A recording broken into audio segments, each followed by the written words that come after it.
买了这个20层的房子啊，真的是住了几个月我就开始后悔了，真的是肠子悔青，现在天天是烦恼不断，每天真的是睡不着觉。以前呢，你像我没有搬到这个小区之前呢，我住的那个房子是那个老破小，就是老旧小区里面嘛，是住的1层啊。一直呢有一个困扰，就是那种蚊虫，夏天的蚊虫特别多，特别是那种苍蝇了，还有那种蚊子了什么了，然后不胜其烦嘛，所以说呢就下定决心呢买一套高一点的一个房子。于是呢，就选择了这个小区20层的一个房子啊。当时买这个房子的时候呢，那个房产那个置业顾问嘛，给我也是一通的一个洗脑，说买这个高楼层的房子肯定是视野非常好的，然后采光也非常好，住到里面真的是心旷神怡，也没有什么噪音。到了夏天之后呢，也不会像你原来那种房子住在1层，有那种蚊子了，有那种虫子了什么的，根本也就爬不进去啊。然后稀里糊涂呢，我当时就是他各种的给我洗脑嘛，然后各种的然后劝我嘛，我就给买了啊。基本上看完房，第一天看完房，第2天就把整个房子给买了，因为当时呢手头还是比较宽裕的。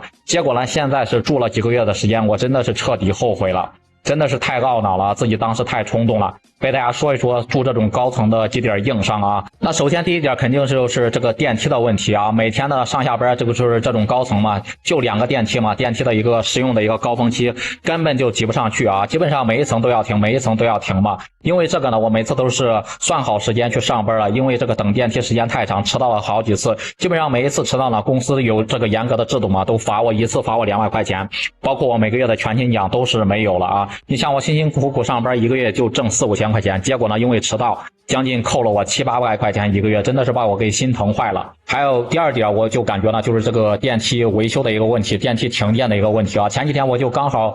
赶上这个电梯维修嘛，然后我下班又晚，结果呢就是我硬生生的是爬了20多层啊。大家可以想象一下爬20层到底是什么感受，我真的是当时就快哭晕到整个楼道里面，在楼道里面起码是歇了3、4次。第2天一醒来想上班，那个腿疼的呀，真的是我就感觉就是没法形容。偶尔你再加上以后呢，会不会这种电梯遇见个停电？那停电了怎么办？那就只能是爬楼呀。我们年轻人还稍微好一点，那种老人他怎么出行呢？那第3点就是我感觉也住在这种高层啊，没有那种低层，没有什么安全感啊。就是我每天呢在阳台或者是在那种栏杆旁边往下看，我真的感觉腿都在发抖啊，特别是小孩，家里有老人小孩，我都不敢让他们靠近那个阳台啊。虽然说呢住得高，然后可以欣赏风景嘛，但是真的是感觉挺不安全的。这么高的一个，起码你像20层，起码得有个7、80米吧。真的是每次往下看我都感觉心发慌，真的一点安全感都没有。我平时呢就是去那个阳台晾衣服，我都不敢靠近那个窗户边上啊，真的是越往下看越害怕，越往下看呢这个腿越软。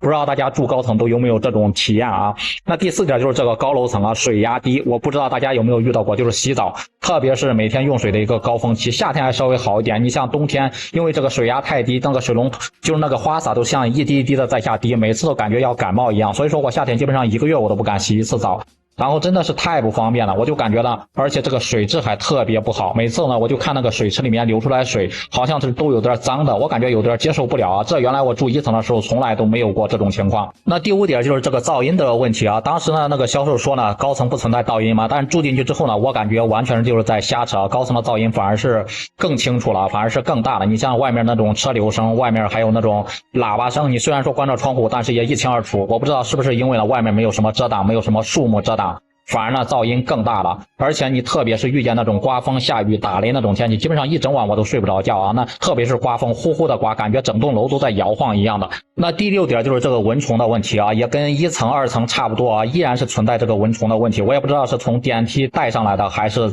怎么回事，我以为住了高层之后呢，这种蚊虫起码都飞不上来了，但是真的是住了高层之后，我才发现我真的是把事情想得太简单了。该有的虫子，该有的蚊子，到夏天之后呢，一点也不会少。还有那种大虫子，也不知道它怎么爬到屋里的，真的是把人恶心坏了。小孩每次都被吓得给尖叫啊。那第7点可能就是我最担忧最担心的一点，就是安全的问题啊。买了这个房子之后呢，我上网查了各种各样的信息，我才知道呀，现在发生火灾之后呢，那种消防云梯啊，最高也就能达到个16层左右，还不到100米左右。你像前段时间包括南京那边也是发生了一个火灾或者什么，就是那种高层救援难度大嘛，就是万一以后或者是发生什么突发的状况，火灾了或者是地震了，真的是住得太太高，有可能就是逃生或者是救援的难度都太大，谁能救得了你，谁又敢来救你啊？就是这个安全系数我感觉没有什么保证啊。所以说呢，买完这个住了几个月啊，20层啊，虽然说也不是那种超高层50、60层，但是我住在这个房子里面，我感觉是真的太不舒服了，心里不舒服啊，就是一点家的一个感觉都没有。我现在呢还是想着呢换回低层去啊，也把这个房子呢挂到中介那里去了。虽然说家里面也是极力的反对，说瞎折腾、瞎浪费钱嘛，买房子才买这么短的一个时间就想着卖，肯定要亏很多的。不过呢，我想着呢，就算是亏个30、40万、40、50万，然后把装修的钱全部都赔进去，我也要把它卖了，换个3、4层什么的。不知道大家对此都怎么看呢？大家买房会选择高层还是低层呢？买了高层的有没有我这种苦恼呢？也欢迎评论区里面留言讨论。